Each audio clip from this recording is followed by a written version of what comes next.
Bismillahirrahmanirrahim. Assalamualaikum warahmatullahi wabarakatuh. Halo semuanya, di kesempatan kali ini kami dari kelompok 4 ingin memaparkan video pembelajaran terkait materi dari kelompok kami, yakni terkait mekanisme transaksi saham syariah di Indonesia. Sebelumnya, penghormatan kami ditujukan kepada dosen pembina mata kuliah Pasar Modal Syariah, Ibu Azimah Dianah, SE MSI AK. Dan selanjutnya, saya akan terlebih dahulu memperkenalkan member daripada kelompok 4 ini, yang terdiri dari saya sendiri, Putri Zahirah, kemudian rekan saya, Siti Nurhaliza, Raihatul Jannah, Nur Alawiyah, Kaidan Nafi, dan Ghufran. Pengertian saham secara bahasa menyebutkan kata saham memiliki beberapa istilah berdasarkan bahasa negara lain, yaitu saham dalam bahasa Belanda disebut dengan istilah aandeel, saham dalam bahasa Inggris disebut dengan istilah share, saham dalam bahasa Jerman disebut dengan istilah aktie, saham dalam bahasa Prancis disebut dengan action. Semua istilah tersebut memiliki satu kesatuan makna bahwa saham adalah surat berharga sebagai tanda bukti kepemilikan sebagai modal dari perseorangan. Selanjutnya, poin B mengenai pengetahuan seputar saham yang mungkin saja bisa teman-teman dapatkan melalui video kami ini, di mana saham adalah surat berharga keuangan yang diterbitkan oleh suatu perusahaan saham patungan sebagai alat untuk meningkatkan modal jangka panjang. Maka semakin besar saham yang dimiliki, akan semakin besar pula kekuasaannya terhadap perusahaan tersebut. Saham juga merupakan sertifikat yang menunjukkan bukti kepemilikan atas suatu perusahaan, yang dimana wujud saham itu sendiri adalah berupa selembar kertas yang menerangkan bahwa pemilik kertas tersebut adalah pemilik perusahaan yang menerbitkan surat berharga. Saham juga disebut dengan stocks, yakni surat bukti atau tanda kepemilikan bagian modal pada suatu perusahaan terbatas.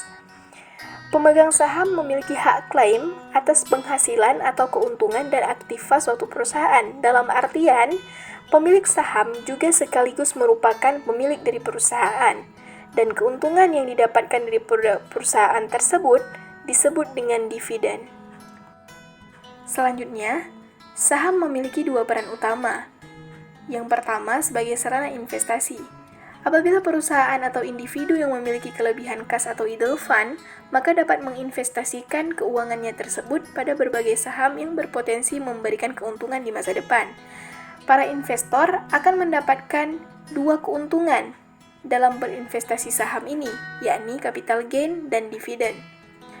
Selanjutnya yang kedua, sebagai sumber pendanaan. Salah satu cara perusahaan memperoleh dana modal usaha ataupun equity melalui investasi saham.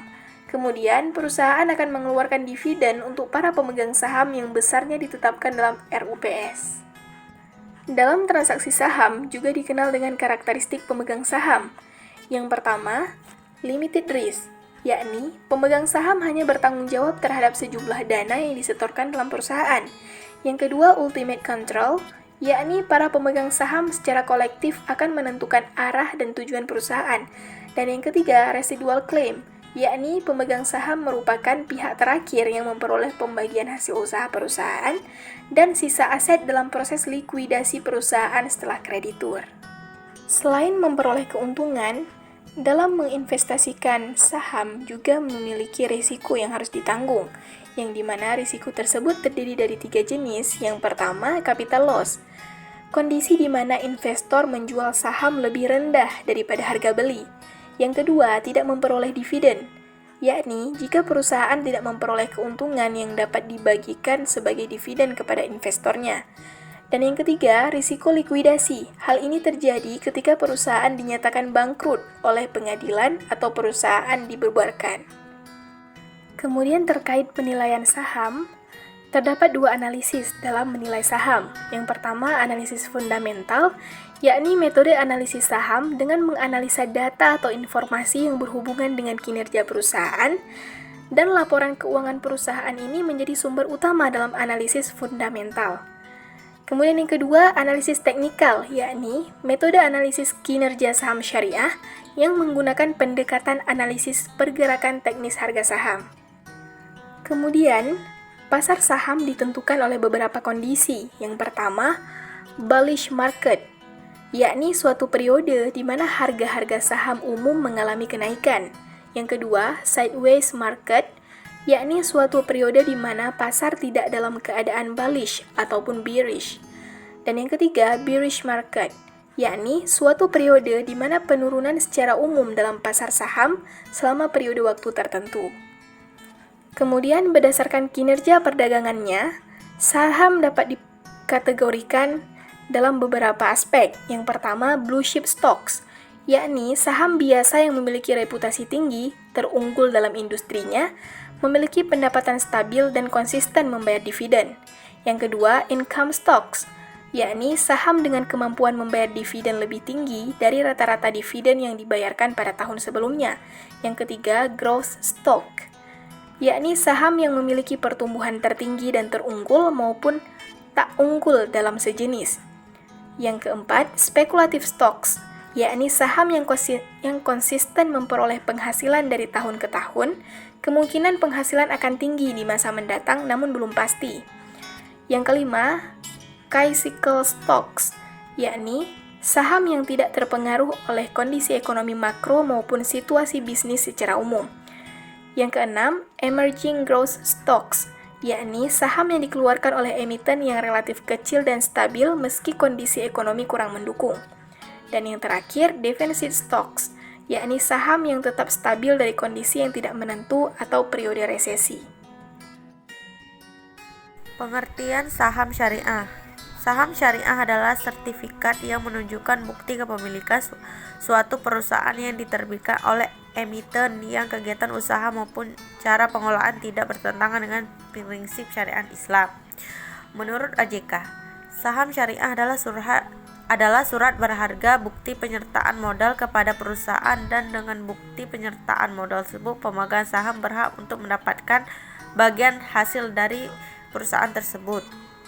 Konsep penyertaan modal dengan hak bagi hasil dalam usaha ini merupakan konsep yang tidak bertentangan dengan prinsip syariah karena dilakukan berdasarkan akad musyarakah dan mudharabah.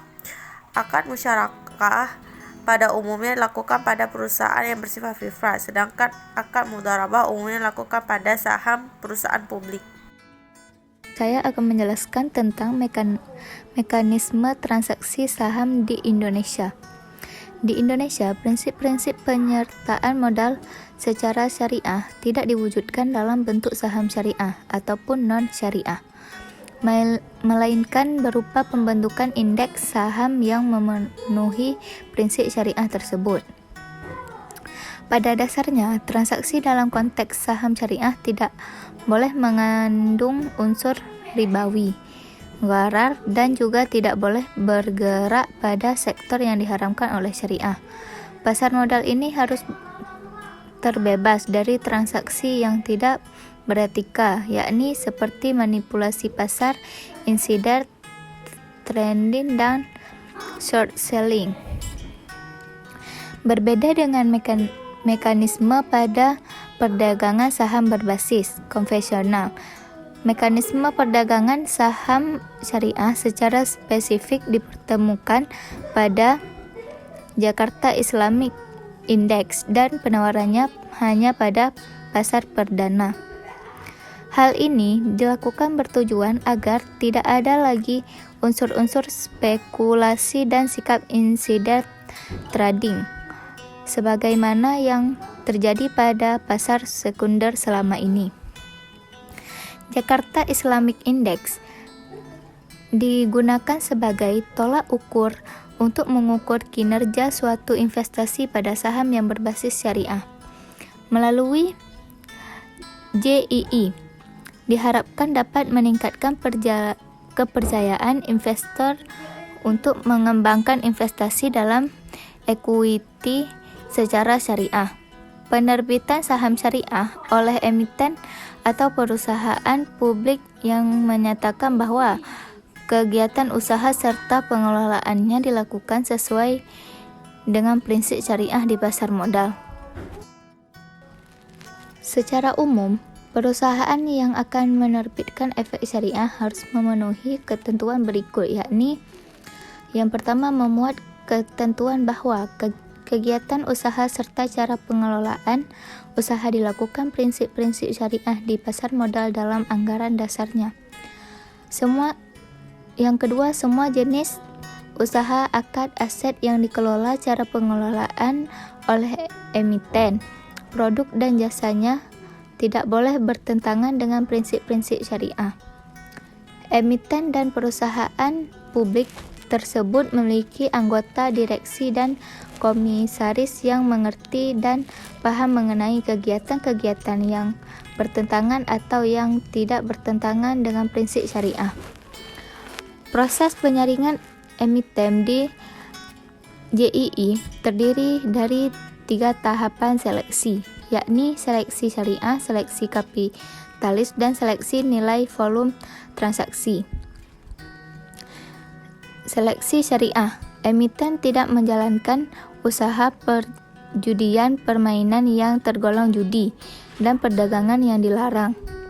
Bukan berarti lembaga keuangan konvensional tidak memproduksi, mendistribusikan, dan memperdagangkan makanan dan minuman haram. Bukan usaha yang memproduksi, mendistribusikan, dan menyediakan barang atau jasa yang merusak moral dan bersifat mudarat. Seleksi kapitalis menjaring 60 saham yang menilai kapitalisasi pasar tertinggi di BEJ, dan seleksi nilai volume transaksi menyaring 30 saham dengan nilai transaksi rata-rata tertinggi harian di BEJ. Kemudian dilanjutkan dengan proses evaluasi setiap 6 bulan sekali. Akad-akad dalam transaksi saham syariah.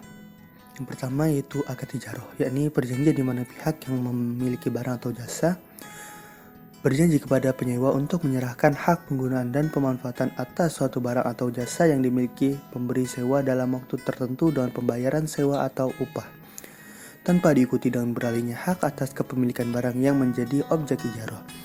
Yang kedua, akad kafalah, yakni perjanjian di mana pihak penjamin berjanji memberikan jaminan kepada pihak yang dijamin atau makful anhu untuk memenuhi kewajiban pihak yang dijamin kepada pihak lain. Yang ketiga, mudharabah, yakni perjanjian di mana pihak yang menyediakan dana sahibul mal berjanji kepada pengelola usaha yaitu mudarib untuk menyerahkan modal dan pengelola berjanji untuk mengelola modal tersebut. Yang terakhir, yang keempat, yaitu akad wakalah, yakni perjanjian di mana pihak yang memberi kuasa memberikan kuasa kepada pihak yang menerima kuasa untuk melakukan tindakan atau perbuatan tertentu. Ketentuan hukum mekanisme perdagangan efek bersifat ekuitas di pasar reguler bursa efek. A. Perdagangan efek di pasar reguler bursa efek menggunakan akad jual beli ataupun bai. B. Akad jual beli dinilai sah ketika terjadi kesepakatan pada harga serta jenis dan volume tertentu antara permintaan beli dan penawaran jual. C. Pembeli boleh menjual efek setelah akad jual beli dinilai sah, walaupun penyelesaian administrasi transaksi pembeliannya ataupun settlement dilaksanakan di kemudian hari berdasarkan prinsip qad hukmi. D. Efek yang dapat dijadikan objek perdagangan hanya efek bersifat ekuitas sesuai prinsip syariah. E. Harga dalam jual beli tersebut dapat ditetapkan berdasarkan kesepakatan yang mengacu pada harga pasar wajar melalui mekanisme tawar-menawar yang berkesinambungan ataupun bai al-musawamah. Kemudian yang F ataupun yang terakhir adalah dalam perdagangan efek tidak boleh melakukan kegiatan dan ataupun tindakan yang tidak sesuai dengan prinsip syariah. Cukup sekian video pemaparan daripada kelompok kami terkait materi mekanisme transaksi saham syariah di Indonesia. Terima kasih atas perhatiannya, lebih dan kurang kami mohon maaf. Wabillahi taufiq wal hidayah. Wassalamualaikum warahmatullahi wabarakatuh.